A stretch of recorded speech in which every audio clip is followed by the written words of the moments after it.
A economia é o estudo de como a sociedade administra seus recursos escassos. Escassez, nas palavras do economista Gregory Mankiw, quer dizer que os recursos são limitados, ou seja, o indivíduo de uma sociedade não pode ter um padrão tão alto quanto aspira. Em termos práticos, no mundo financeiro, a gente pode elucidar isso como o trade-off, ou seja, a troca que as pessoas fazem no dia a dia entre comprar um bem ou comprar outro. Ou quando, melhor ainda, ou quando comprar uma coisa ou poupar e fazer um investimento buscando um futuro mais próspero. Porém, conciliar receitas e despesas e fazer um planejamento financeiro não é algo tão simples quanto parece. Muitos financistas apontam que existe um estigma, principalmente na sociedade brasileira, em relação ao dinheiro. Ele é pouco mencionado nas relações pessoais e quando é mencionado, normalmente é com viés mais negativo. O primeiro passo para fomentar uma cultura de investimentos no Brasil é despertar o interesse pelo assunto.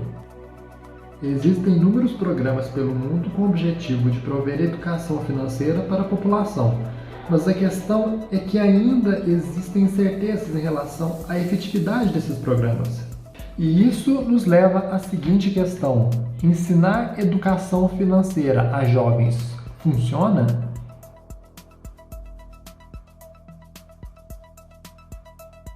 Nesse vídeo vamos examinar o estudo de Luhrmann, Serra Garcia e Winter intitulado Teaching Teenagers in Finance. Does it work? Eles tentaram entender qual seria o impacto de um curto programa de educação financeira em jovens na Alemanha. E esse programa teve principalmente um foco naqueles jovens provenientes de famílias com menor renda. Uma das explicações para a tomada de decisões financeiras inadequadas é a falta de conhecimento financeiro. O artigo menciona que menos de 1/3 dos jovens alemãos possuem conhecimento básico sobre temas como juros, inflação e diversificação de risco. Ou seja, o conhecimento financeiro básico é baixo entre os jovens e esse déficit costuma persistir durante a vida adulta. E no Brasil, o quadro não é diferente. Segundo uma pesquisa feita pela Ambima em 2018, mostra que mais da metade dos brasileiros não conhece e não utiliza produtos de investimentos. Esse quadro muda quando foram mencionadas algumas opções, por exemplo, enquanto 92% dos entrevistados diziam conhecer a caderneta de poupança, apenas 37% deles a utilizavam para investir. E o fato mais curioso foi quando os entrevistados foram perguntados em relações a ações de empresas na Bolsa do Brasil. 77% diziam conhecê-las, mas apenas 1% dos entrevistados tinham de fato adquirido a ação em alguma vez na sua vida. Estudos também mostraram que existe uma correlação entre a renda familiar e a educação financeira. Normalmente, famílias com menor renda costumam ter um conhecimento financeiro mais deficitário. E foi por esse motivo que esse estudo na Alemanha focou em jovens provenientes de famílias com menor renda. Mas uma dúvida ainda fica: por que esse estudo ele focou mais em jovens do que propriamente nos adultos? Bem, os autores dão 3 motivos para isso. O primeiro motivo é a eficiência de aprendizado. O pico das habilidades cognitivas na vida de uma pessoa ocorre nessa idade, ou seja, na média, jovens têm uma eficiência de aprendizado superior à de adultos. E o segundo ponto, efeito cumulativo. Decisões financeiras como comprar e poupar e investir são relevantes na juventude e têm grande efeito acumulativo no ciclo de vida. Estudos de autores como Luzardi mostraram que quase metade da desigualdade de renda durante a vida pode ser atribuída pela heterogeneidade em relação ao conhecimento financeiro adquirido enquanto adolescentes. E o terceiro motivo são os ganhos de escala. Quanto mais jovens você ensina, mais esses assuntos estarão presentes em suas vidas, principalmente para aquela pessoa que não é familiarizada com o assunto. Então, quando eles veem os seus colegas comentando sobre investimentos e esse tipo de assunto, eles ficam interessados em procurar esse conhecimento e aprenderem também. Então, para entender qual seria o impacto dessa educação, eles selecionaram 2 grupos de adolescentes semelhantes em renda e conhecimento financeiro. O primeiro grupo foi o grupo principal. O grupo principal foi aquele que recebeu um treinamento financeiro para que os cientistas pudessem descobrir qual seria o impacto desse treinamento. E o segundo grupo foi um grupo de controle. Foi oferecido a esses jovens um treinamento financeiro de 3 módulos de 90 minutos cada. Esse treinamento foi organizado por uma organização sem fins lucrativos alemã chamada My Finance Coach, na qual até então já tinha em seu currículo ter trazido educação financeira a mais de 35 mil jovens na Alemanha com idade entre 13 e 15 anos. E o assunto de cada módulo foi, primeiro, compras, o segundo grupo foi de planejamento e o terceiro foi de poupança e investimento. No primeiro deles, de compras, tratou-se de temas como o poder da propaganda e a diferença entre compras por impulso e por coisas que realmente precisamos. Já no módulo de planejamento, ensinou ferramentas de controle de orçamento para conquistar seus objetivos e também o real custo das coisas.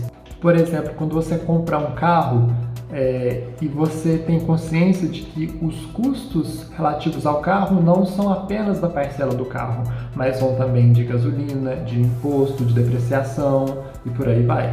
E no último módulo se tratou de temas como produtos financeiros e aquele famoso trade-off entre risco, retorno e liquidez. E lembrando rapidamente que quanto maior um retorno de um título, mais arriscado ele é, e quanto mais disponível esse dinheiro está para você, menor é a rentabilidade. Ambos os grupos, aqueles participantes do experimento quanto o grupo de controle, responderam questionários antes e depois do treinamento. O segundo ocorreu 3 semanas aproximadamente depois do curso. Mas, para ser justo, é claro que depois do experimento, o grupo de controle também recebeu o treinamento financeiro, né? Mas e aí, qual foi o resultado? Não, primeiro, vamos ver qual foi a metodologia utilizada nessa pesquisa.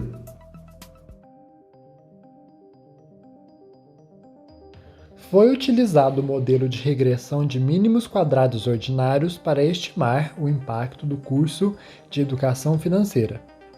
Variáveis dummy foram utilizadas para entender a relação de inúmeras características individuais dos estudantes com o seu nível de conhecimento financeiro. A primeira preocupação dos pesquisadores foi com o termo de erro. Será que o grupo de controle estava recebendo alguma educação financeira sem que soubéssemos?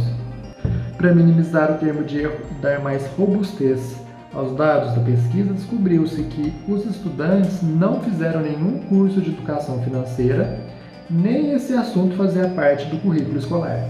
O conhecimento de ambos os grupos, antes do curso, dado ao grupo principal, eram bem semelhantes. 32 classes de escolas fizeram parte do grupo de tratamento e 15 classes do grupo de controle. Os questionários não perguntaram diretamente o que foi ensinado no programa de treinamento. O objetivo foi entender se houve algum progresso em relação a questões financeiras dos estudantes, como seu conhecimento sobre o assunto e também seu comportamento financeiro.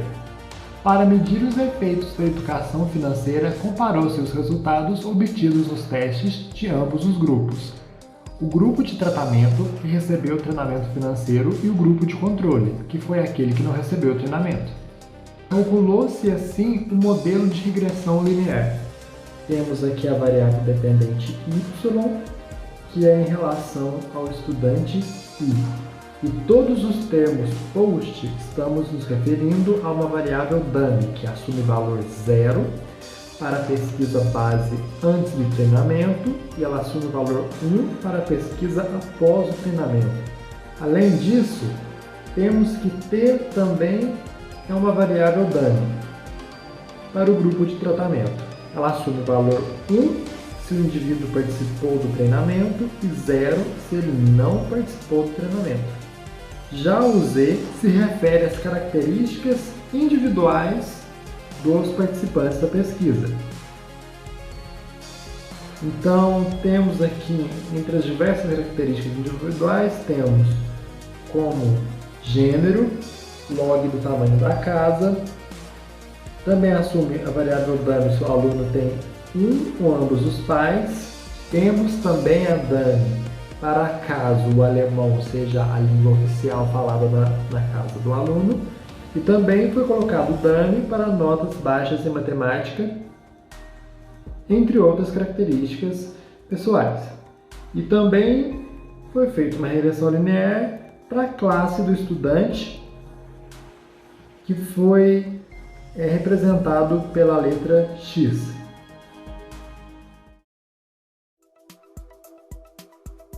Uma das principais conclusões alcançadas por esse estudo foi que esse treinamento, mesmo que breve, aumentou o interesse dos alunos por temas financeiros.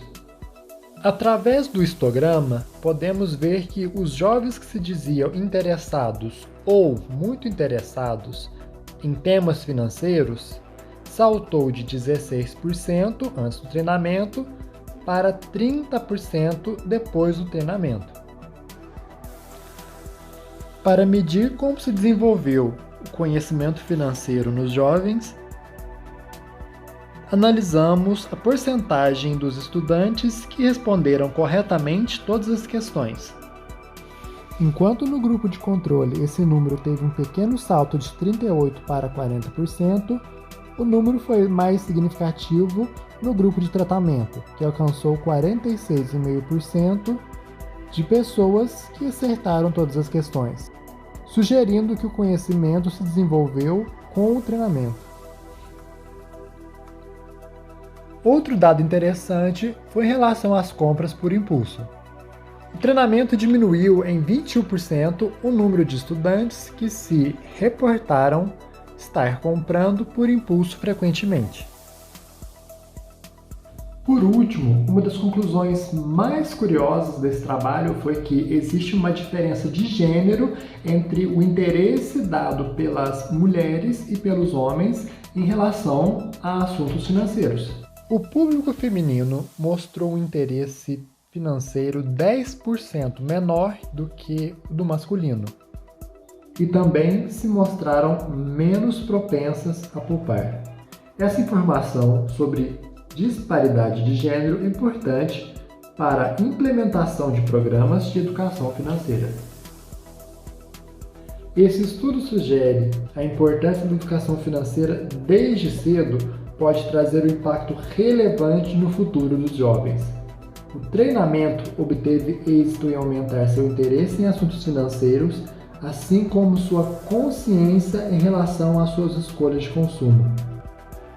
Talvez este seja apenas o começo em relação ao futuro de muitos jovens que, mesmo em contato com um breve curso, podem abrir seu apetite intelectual para o mundo das finanças e dos investimentos.